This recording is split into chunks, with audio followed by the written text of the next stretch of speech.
Om Swastiastu. Nah, anak-anak, semoga kalian dalam keadaan sehat dan selalu dalam lindungan Ide Sang Yang Widi. Seperti biasa, sebelum memulai pembelajaran kali ini, marilah kita memuja Ide Sang Yang Widi dengan mantra Guru Puja. Om Guru Brahma, Guru Wisnu, Guru Dewa Maheswara, Guru Saksat Param Brahma, Tasmai Sri Guruve Namah. Om Santi, Santi, Santi. Nah, anak-anak, hari ini Ibu akan menerangkan kembali mengenai Hari Suci Agama Hindu. Nah, pada pertemuan yang lalu Ibu menjelaskan Hari Suci Agama Hindu di mana perhitungannya melalui perhitungan uku. Sekarang Ibu akan jelaskan mengenai Hari Suci Agama Hindu di mana perhitungannya menggunakan sasih. Jadi, perhatikan baik-baik ya. Nah, anak-anak, seperti kalian ketahui bahwa agama Hindu itu berasal dari India, bukan hanya ada di Bali. Nah, jadi perayaan Hari Suci Agama Hindu itu tentunya akan berbeda perayaannya di India ataupun di Bali. Nah, jika di Bali, Hari Raya Suci Agama Hindu itu yang perhitungannya berdasarkan sasih. Nah, sasih di Bali itu kita kenal seperti Kase, Karo, K3, K4, K5, K6, K7, K10, Kesange, Kedase, Jiste, dan Asade. Sedangkan sasih yang ada di India tentunya berbeda dengan sasih yang ada di Bali, ya. Nah, berikut Ibu akan berikan beberapa hari raya agama Hindu yang berdasarkan sasih dan hari raya agama Hindu yang berdasarkan bulan yang berada di India.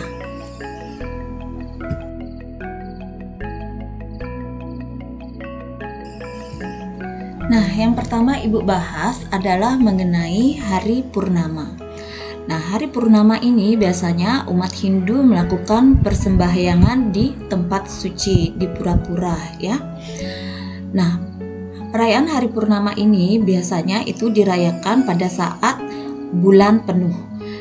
Nah, pada saat bulan penuh ini, bulan akan bersinar dengan terang. Nah, pada hari itulah persembahyangan dilakukan dengan tujuan memuja Ide Sang Hyang Chandra untuk meminta keselamatan.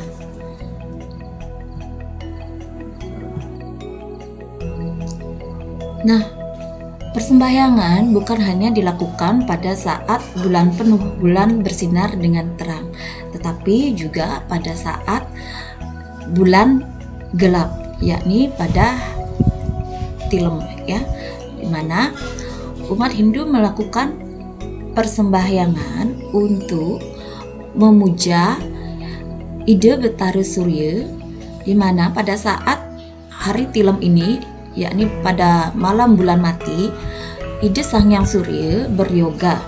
Nah, pemujaan ditujukan kepada beliau.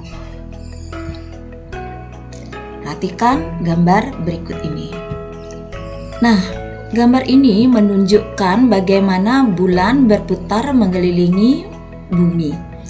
Nah, pada saat bulan berbentuk lingkaran penuh dan bersinar terang, itulah yang disebut dengan bulan purnama. Nah, saat itulah umat Hindu melakukan persembahyangan untuk memuja Dewa Chandra.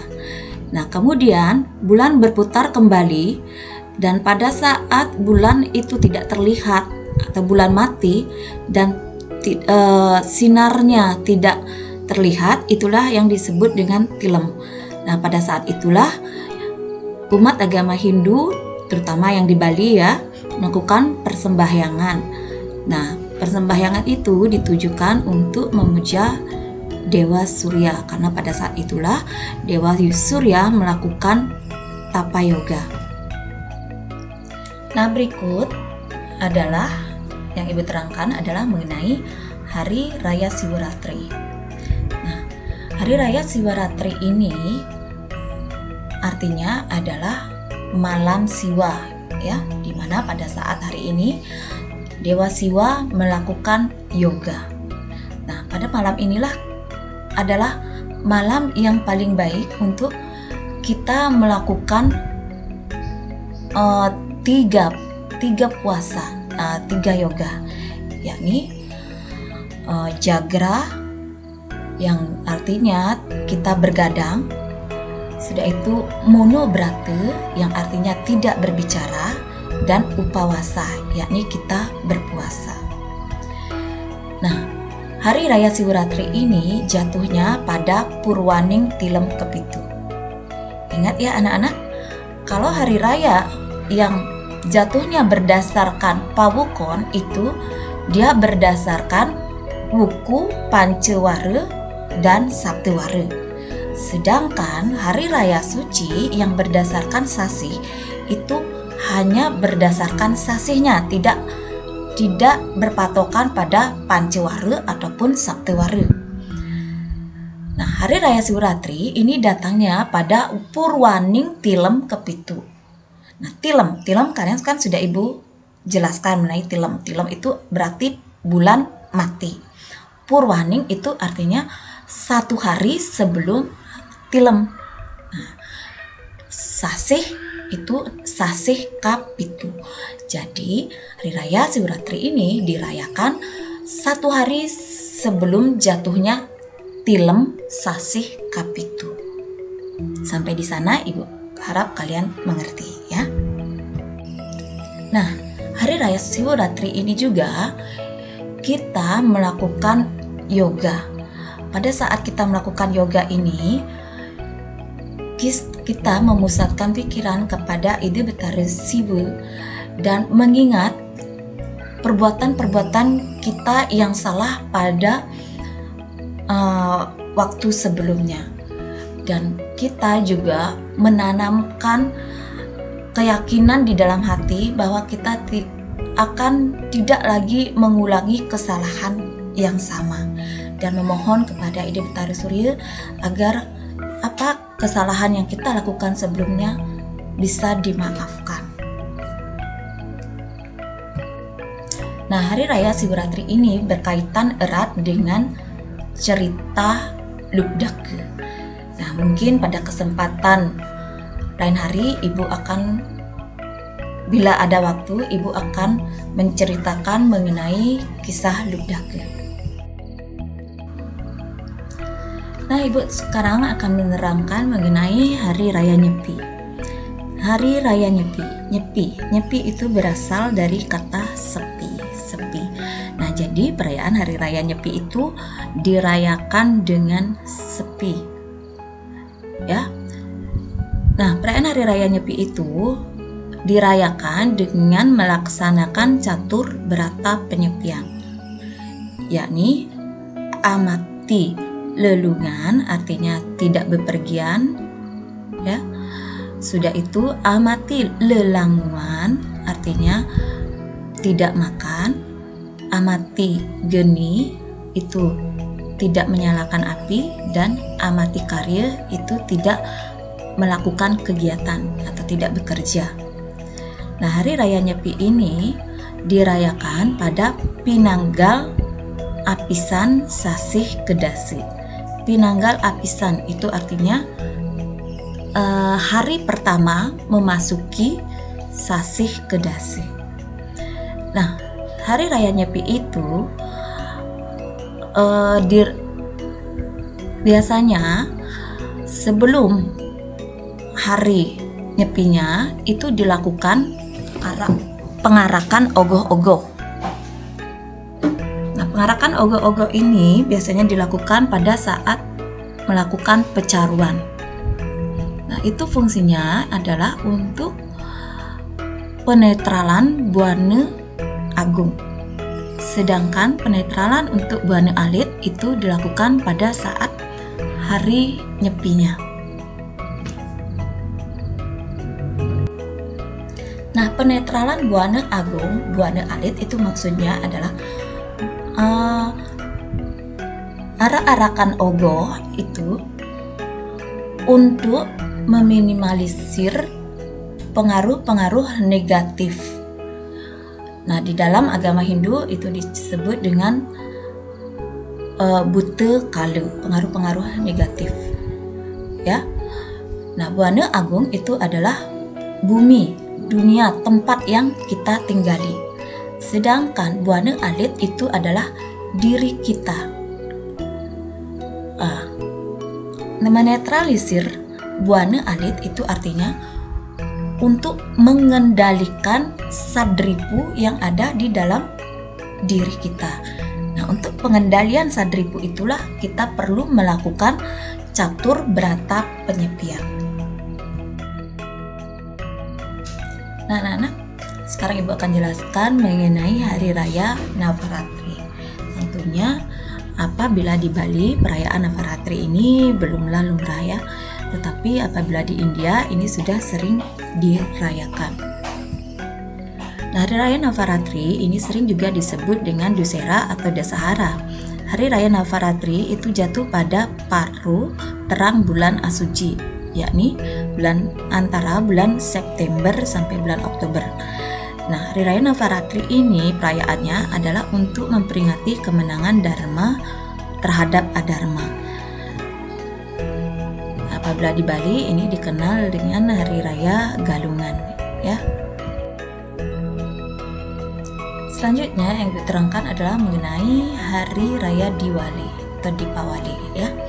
Nah, Hari Raya Dipawali ini merupakan perayaan kembalinya Sri Rama ke Ayodhya. Nah, Hari Dipawali ini dirayakan dengan menyalakan lampu di seluruh kota. Hari raya ini sering juga disebut dengan Diwali. Hari Dipawali ini dirayakan 2 hari sebelum Tilem Kartika, yakni bulan Oktober dan November.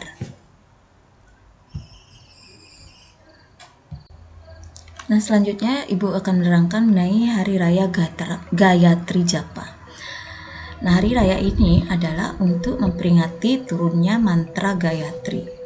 Hari Gayatri Japa ini jatuh pada sehari setelah Purnama Sravana. Kalau di Bali itu pada Sasih Kase, ya, yakni antara bulan Juli atau bulan Agustus.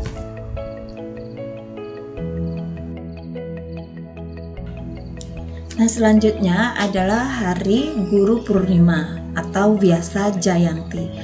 Nah, Hari Guru Purnima ini adalah hari raya untuk memperingati kelahiran Maharesi Vyasa. Hari Guru Purnima ini jatuh pada hari Purnama Asada, yakni antara bulan Juli sampai bulan Agustus.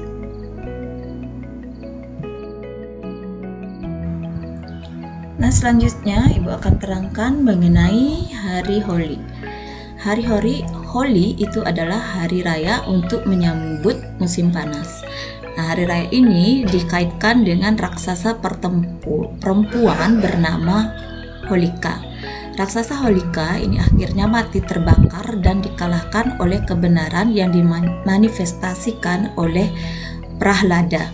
Nah, hari Holi itu jatuh pada Purnama Palguna, yakni antara bulan Februari sampai bulan Maret.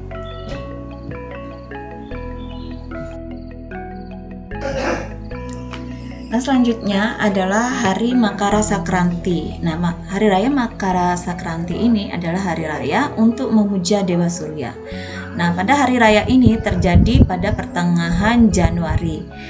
Nah, pada hari Makara Sakranti itu matahari mulai bergerak ke arah utara Khatulistiwa. Nah, pada hari itu sebagian besar umat Hindu menyucikan diri di Sungai Gangga atau sungai-sungai suci lainnya di India. Selanjutnya Ibu terangkan adalah mengenai Hari Raya Raksabanda. Nah, Hari Raya Raksabanda ini disebut juga dengan Hari Raya Kasih Sayang. Nah, hari raya ini jatuh pada purnama Srawana, yakni pada bulan Juli sampai bulan Agustus ya. Nah, hari kasih sayang ini adalah hari kasih sayang antara suami dengan istri, anak dengan orang tua, nah kemenakan dengan paman atau bibi, dan murid dengan guru. Nah, selesai sembahyang dilanjutkan dengan pengikatan benang pada pergelangan tangan masing-masing sebagai tanda untuk memperteguh ikatan kasih sayang.